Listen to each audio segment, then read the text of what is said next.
Jhansi junction को जाने वाली ताज एक्सप्रेस प्लेटफॉर्म क्रमांक 1।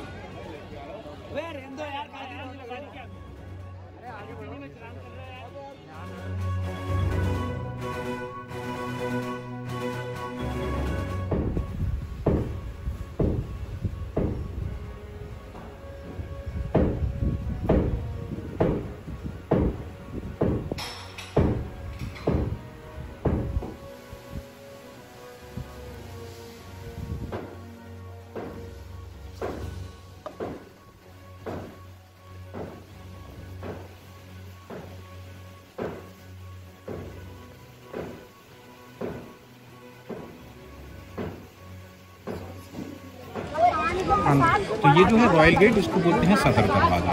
ये यहाँ पर पूरा रेड स्टोन का बना हुआ है और इसके ऊपर वाइट मार्बल और कुछ और पत्थरों का यूज़ हो रहा है। ये जो है सारा वर्क सब स्टोन्स का है, जैसे कि वाइट मार्बल है, रेड स्टोन है। दूर से देखने में लगता है कि पेंटिंग्स हैं या कुछ कलर से लिख दिया है, लेकिन ये सब कुछ स्टोन का वर्क है। जैसे वाइट मार्बल पर जो लिखा हुआ है वो कुरान की भाषा है, जो आयात लिखे हैं उसको बोलते हैं मॉर्निंग प्रेयर। और ये ब्लैक मार्बल से लिखा गया है।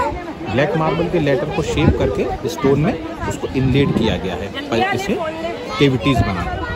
वैसे ही जो ड्राइंग बनी हुई है, यानी कि जो फूल पत्ती की डिज़ाइन है, वो भी स्टोन से है। वही स्टोन जो कि उस ज़माने में वो लोग ज्वेलरी में यूज़ किया करते थे। फूल पत्ती की डिज़ाइन देकर के उसको इनलेट किया गया। इस वाले वर्क को बोला जाता है पच्चीकारी लोकल में, और उनकी भाषा में बोलते थे पित्रादुरा, और इंग्लिश में बोलते हैं इनले वर्क। तो ये सब स्टोन का वर्क है, ना कोई ड्राइंग है, ना कोई पेंटिंग है, ना कुछ है।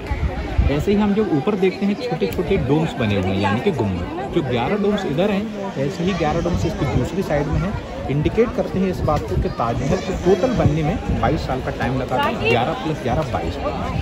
उस ज़माने में, यानी कि आज से 366-367 साल पहले, 1631 और 32 में जब ये शुरुआत हुआ था, इसको बनाने में 20,000 लोगों ने काम किया था। और मुमताज़ महल का जो मेन रेजिडेंस प्लेस था वो था ईरान, तो वहीं से ही सबसे ज़्यादा मजदूर बुलाए गए थे, और उनके आसपास के बहुत सारे देशों से वो हज़ारों मजदूर भारत से भी यहाँ पर रहे थे। तो 20,000 मजदूरों सभी जगह के लिखते जिनमें भारत के थे, ईरान के। इसके जो मेन आर्किटेक्ट थे वो ईरान के।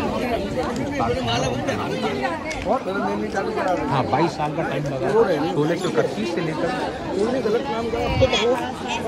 नहीं 17 साल है, 1648 तक, लेकिन 5 साल में ये सब ऐड किया गया। बाहर के एरिया मैंने बताया ना, ट्रेडर्स विजिटर्स के लिए ये पूरे 5 साल, इस पर 17 साल ही लिखा हुआ। 1653 तक का टाइम सब ऐड कर 20,000 मजदूर, 22 साल का टाइम। उस जमाने में इसको बनाने में 4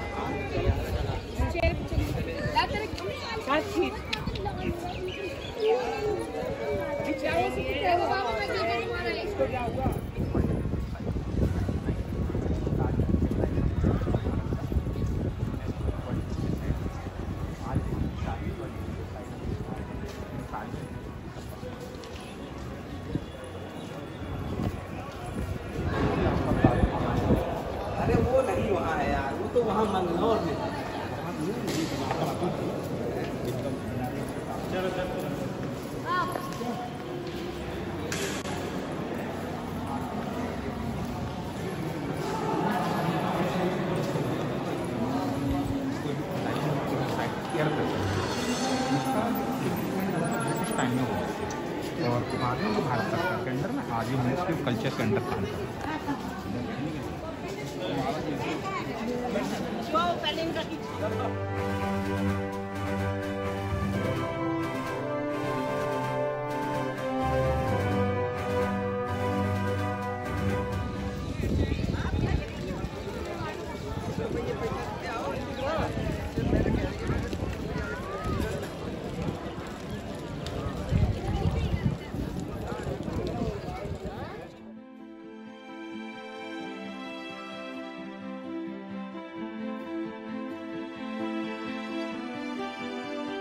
तो वहाँ पर भी एक बिल्डिंग है, जैसे मॉस्क है, जैसी मस्जिद है, जैसी उधर है। उधर वाली बिल्डिंग को कहते हैं मेहमान खाना, यानी कि रॉयल गेस्ट। उसी समय की बनी हुई है, एज अ रिप्लिका, मतलब एज अ रिप्लिका उसकी एज इट इज। क्योंकि इसमें जो सेंटर है वो एक मेन इम्पोर्टेंट है। सेंटर लाइन जो कि हम वाटर कैनल में फाउंटेन्स देख रहे हैं और पिनिकल देख रहे हैं ना, वो मेटल का गुंबद के ऊपर बना हुआ है, वो उसके सेंटर में है। जैसे ही सेंटर लास्ट से ऐसी ही फाउंटेन लाइन है और ऐसी ही सेंटर में जो लाइन है ताजमहल दो पार्ट में काट करते हैं, ये कहलाता है सेंटर। इसके हम सेंटर में खड़े होकर के जब देखते हैं लेफ्ट पार्ट में राइट पार्ट में इसका कुछ जो इधर है वो वैसे ही होगा।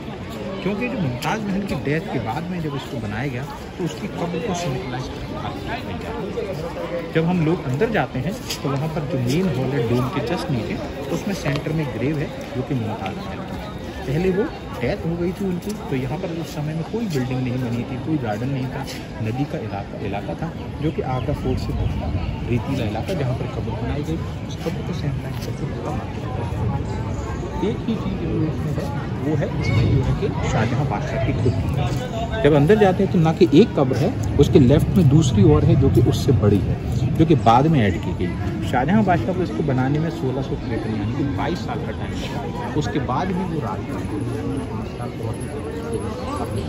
1658 में पॉलिटिकली डिस्पोज हुए, यानी राजनीतिक तौर पर अपने बेटे औरंगजेब जो कि छठे मुगल बादशाह बने उनके बाद। लेकिन जो बादशाह शाहजहाँ थे वो उसी पैलेस में रहते हुए जहाँ पर वो ज़िंदगी में मुमताज़ महल के साथ इस जगह को देखते थे, क्योंकि वहीं से बैठ करके मुमताज़ महल उनको इस जगह को दिखाया कर उनको कहती थी नदी तुम्हारी कैसी मोहब्बत के सामने हो, जो कि स्पेशली चांदनी रात में एक मूर्ति और जिसको आने वाली सदियों में लोग याद हैं।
पोज।